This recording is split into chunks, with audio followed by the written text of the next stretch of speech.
I want to share with you guys here an amazing story coming out of the Ukraine. They're awakening. Under the same roof are soldiers from both sides of the war. And many of them stating they don't even know what the heck's going on. Now, I'm serious. If you want to know what's taking place right now inside the Ukraine, it's a mass awakening.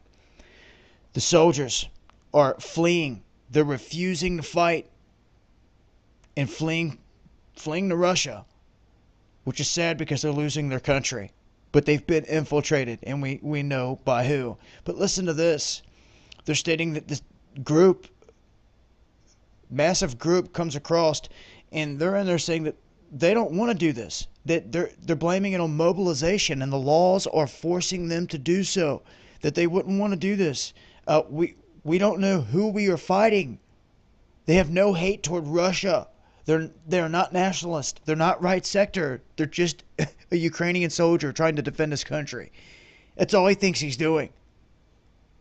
And it's not the case. It's just like our soldiers, anyone else's soldiers that they've been sending across the globe to try to complete their agenda. These guys are finding out the hard way. What right do they have to make us fight, they say. I was mobilized. Now they want us to use reused old ammunition, and they're making money off of us. The country's falling apart. And for them, everything's fine. But for these guys, the soldiers, it's not. Another soldier questioned the purpose of the military offensive, adding that it's not even clear who the enemy is. That on the other side of the barrel of their gun, the person they see looks just like them.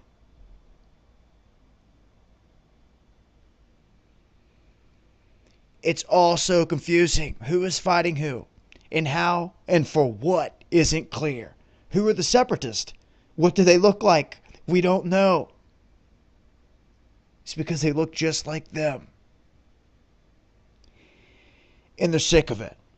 And yes, the hospital that they're housed in is in Russia, right across the border. So Russia is housing both Ukrainian soldiers too. You can, at least applaud them for that. They're not murdering civilians and shutting down their border and saying hell no.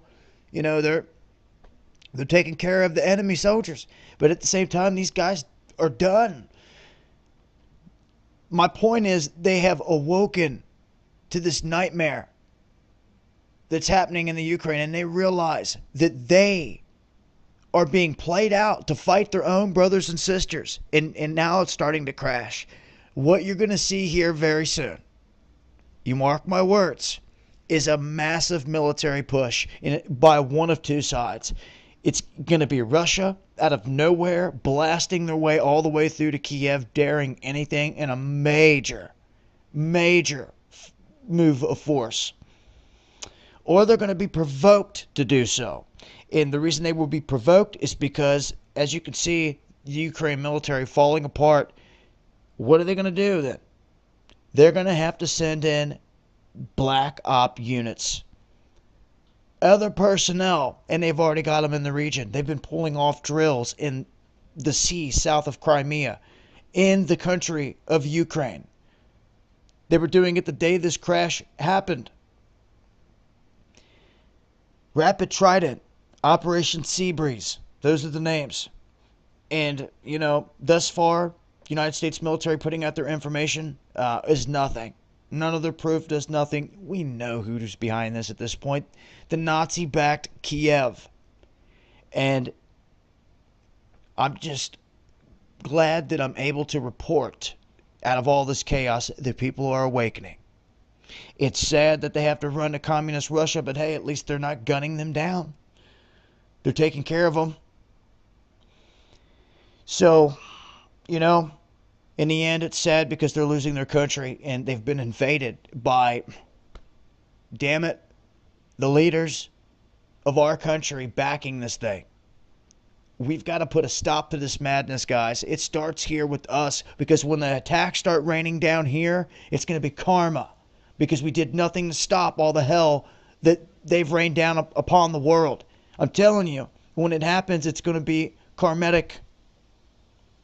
For all the people that sat back and said, oh man, I don't even talk about that crap. I don't want to hear about it. Don't even worry about it. Would you rather be over there? Just be happy you're here and you're free and this and that. All that garbage. Turning the cheek. taking the easy way out. I wish I would have knocked every one of you out in my life that said that. I really wish I would have, because maybe that would have woke you up then. Because I can guarantee you most of you people are still today living that same way. And I wish harm upon no one. But if it takes a good thumping across your face to knock some damn sense into you, then maybe that's what it takes. Some people, it's going to take more than that, and it's going to be the rude awakening that rocks the foundation of the world, because they wanted to live in denial until it was too late. Fact of the matter is that there's truth out there if you want it. It's out here to be found. And once again, I want to give a shout out to all the subs out there, all the other YouTubers out here that are out here doing this. We're in this together. Knowledge is power. And as you can see, these guys right here, out of all this chaos, I'm glad to report that I'm seeing people awaken. That's a positive. Let's run with it. It's been Dabu7. Peace.